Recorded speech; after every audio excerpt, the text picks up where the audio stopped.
ہم ایک ایسے دور میں جی رہے ہیں جہاں تبدیلی کی رفتار اب جانتے ہیں پہلے سے کہیں زیادہ تیز ہو چکی ہے۔ تو آج ہم یہی بات کرنے والے ہیں کہ اس نئی دنیا کے چیلنجز کا سامنا کرنے کے لیے ہم اپنے ذہنوں کو، اپنے مائنڈ سیٹ کو کیسے تیار کر سکتے ہیں۔ اور یہاں ایک بنیادی سوال ہے جو ہم سب کو خود سے پوچھنا چاہیے۔ کیا ہمارا ذہن جب حالات غیر یقینی ہوں ہمارا دوست بن کر ساتھ دیتا ہے یا ہمارا دشمن؟ تو چلیں ذرا اس سوال کو کھول کر دیکھتے ہیں۔ تو سب سے پہلے ہم اس بے چینی کی جڑ تک پہنچنے کی کوشش کریں گے جو آج کل ہماری زندگیوں کا ایک حصہ بن گئی ہے۔ خاص طور پر کراچی جیسے بڑے مصروف شہر میں تو یہ احساس اور بھی گہرا ہے۔ تو اصل مسئلہ ہے کیا؟ دیکھیں، ایڈم کوچرسکی کا کام ہمیں بتاتا ہے کہ انسان کی فطرت میں وضاحت کی تلاش ہے، اسے جواب چاہیے، اور یہی وجہ ہے کہ جب ہمیں جواب نہیں ملتے تو ہمارا ذہن ایک خلا میں بھٹکنے لگتا ہے، اور یہ غیر یقینی صورتحال ہمیں شدید بے چین کر دیتی ہے۔ اور یہ احساس کیسا ہوتا ہے؟ ڈیوڈ ایچ روزمیرن کے مطابق جب ہم غیر یقینی صورتحال کا سامنا کرتے ہیں تو ہماری پہلی جبلت ہوتی ہے کہ کسی طرح اس گھٹن اور بے چینی سے بھاگ جائیں۔ ہم چاہتے ہیں کہ یہ احساس بس ختم ہو جائے۔ لیکن جب ہم ان احساسات سے بھاگنے کی کوشش کرتے ہیں تو ہوتا کیا ہے؟ یہاں پر ماہر نفسیات ایتھن کروز ایک ٹرم استعمال کرتے ہیں، چیٹر، یعنی منفی سوچوں کا ایک نہ ختم ہونے والا سلسلہ۔ ہماری اندرونی آواز، جو کہ ویسے تو منصوبہ بندی اور خود شناسی کے لیے ایک بہت طاقتور ٹول ہے، وہی ہمیں ان منفی سوچوں کے جال میں جکڑ لیتی ہے۔ اور یہ جو اندرونی چیٹر ہے نا، یہ ہمارے جدید ذہنی منظر نامے کا ایک بہت عام مگر بہت مشکل حصہ ہے۔ یہ صرف آپ کا یا میرا مسئلہ نہیں، یہ ہماری پوری نسل کا ایک مشترکہ تجربہ بن چکا ہے۔ اور اس سب میں ٹیکنالوجی، خاص طور پر اے آئی کا کیا کردار ہے؟ ادویت سرکار کی تحقیق بتاتی ہے کہ ہم ایک دوراہے پر کھڑے ہیں۔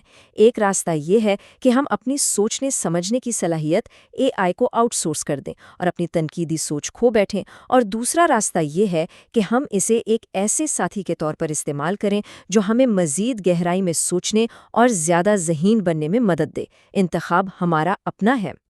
اچھا، تو مسئلہ تو سمجھ آ گیا، اب حل کی طرف چلتے ہیں۔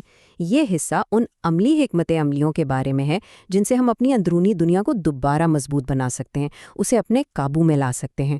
پہلا قدم تو یہ ہے کہ ہم بے چینی کے ساتھ اپنے تعلق کو بدلیں۔ ڈیوڈ ایچ روزمرین کا یہ خیال بالکل انقلابی ہے۔ کیا ہو اگر بے چینی ہمارا دشمن نہ ہو بلکہ ایک سگنل ہو جو ہمیں کسی اہم چیز کی طرف متوجہ کر رہا ہو؟ تو یہ کرنا کیسے ہے؟ روزمیرین اس کے لیے 4 بڑے سیدھے سادے قدم بتاتے ہیں۔ پہلا، اس احساس کو تسلیم کریں، اسے قبول کریں۔ دوسرا، اس کے پیغام کو سنیں کہ یہ آپ کو کس خطرے سے آگاہ کر رہی ہے۔ تیسرا، اس کے مقصد کو ایک نئے زاویے سے دیکھیں۔ اور چوتھا، اپنی اقدار کی بنیاد پر کوئی بام مقصد قدم اٹھائیں۔ اگلا ٹول ہے خود پر مہربانی کرنا۔ ڈین ہیرس کا یہ قول بہت اہم ہے۔ وہ کہتے ہیں کہ یہ کوئی ہوا میں کہی گئی بات نہیں ہے، بلکہ یہ ایک سیکھی جانے والی مہارت ہے۔ بالکل ویسے ہی جیسے ہم کسی دوست کے ساتھ ہمدردی سے پیش آتے ہیں، ہم اپنے آپ کے ساتھ بھی مہربانی برتنا سیکھ سکتے ہیں۔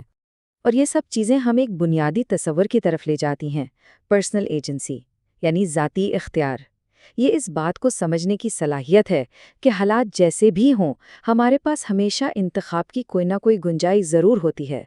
یہ ٹریفک میں پھنسے ہونے پر غصہ کرنے کے بجائے یہ سوچنا ہے کہ اچھا، میں اس وقت کو کیسے استعمال کر سکتا ہوں۔ یہی وہ اصل طاقت ہے جو ہمیں اپنی زندگی کا کنٹرول دیتی ہے۔ اچھا، تو اپنی اندرونی دنیا پر کام کرنے کے بعد اب ہم اپنی توجہ اس بات پر مرکوز کرتے ہیں کہ ہم دوسروں سے کیسے جڑتے ہیں، کیونکہ یہ ایک بھرپور زندگی کے لیے بہت بہت ضروری ہے۔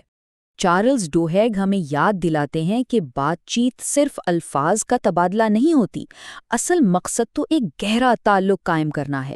ہماری گفتگو کا معیار ہی دراصل ہمارے رشتوں کی گہرائی کا تعین کرتا ہے۔ تو ہم ایک بہتر تعلق کیسے قائم کریں؟ ڈوگنٹ کا یہ سوال ہمیں اپنی گفتگو پر غور کرنے کی دعوت دیتا ہے۔ کیا ہم ایسے سوالات پوچھتے ہیں جن کا جواب صرف ہاں یا نہیں میں ہو، یا ہم ایسے سوال پوچھتے ہیں جو دوسروں کو اپنی کہانیاں، اپنے تجربات ہمارے ساتھ بانٹنے کی ترغیب دیں؟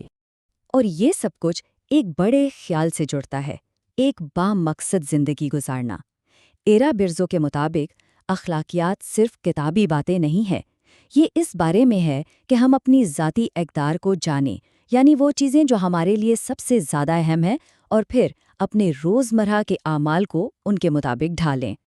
اب ہم آ گئے ہیں اپنے آخری حصے میں، یہاں ہم ان تمام ٹولز کو ملا کر ایک ایسے ذہن کی تصویر بنائیں گے جو مستقبل کے لیے پوری طرح سے تیار ہے۔ تو یہ اپ گریڈ شدہ مستقبل شناس ذہن کیسا نظر آتا ہے؟ یہ ایک ایسا ذہن ہے جو خود آگاہ ہے، جو بے چینی جیسے جذبات کو دشمن نہیں سمجھتا بلکہ ان سے سیکھتا ہے۔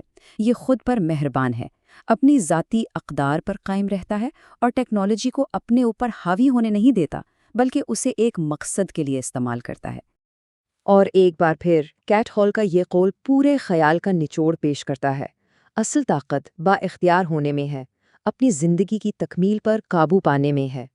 تو آخر میں یہ تمام معلومات ایک ذاتی دعوت عمل بن جاتی ہیں۔